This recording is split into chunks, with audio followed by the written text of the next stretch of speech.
Today's video we are going to see about the introduction of the process studio. So for that we have to create one process first. So for that we have to go to the studio tab. Inside the studio tab there is two options are there, process and objects. So processes are used to create the high level design flow and objects are created with the help of actions. Okay, so first create the process first. So for that we have to just right click and create process option. Okay, so here give the name. So I'm giving name as a sample process. Okay, just click on next. Description, whatever description you have to give there. Okay, click on next. So process is created first. So I'm opening the process. So this is the overview of the process studio. So there are different options are available in the process studio. So in the process studio we are creating the high level design flow. Okay, so in the left hand side there are different options are available. So these options are named as stages in the blue prism. So there are different stages like pointer, link, block, processes.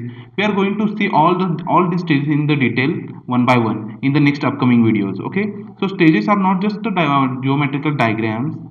Each and every stage has code behind it. Okay, so there are different stages, and we are getting two options at the start and end.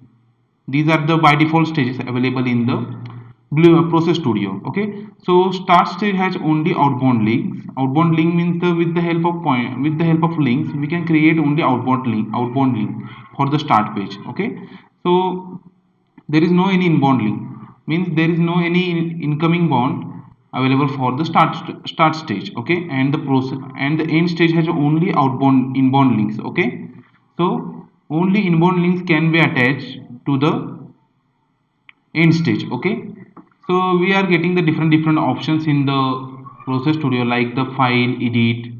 Okay, and all these options. After that we are getting the debugging modes are there, step into, step over.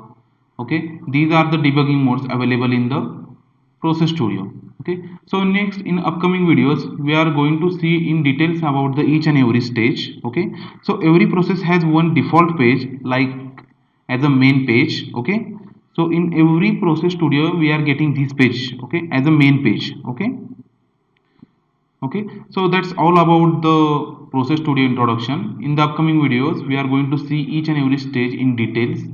So thanks for the watching the video, and if you think this video is helpful to you, please like and subscribe my channel and share this video with your friends, so that they can also aware about the blue prism and the upcoming videos. So thanks for watching the video.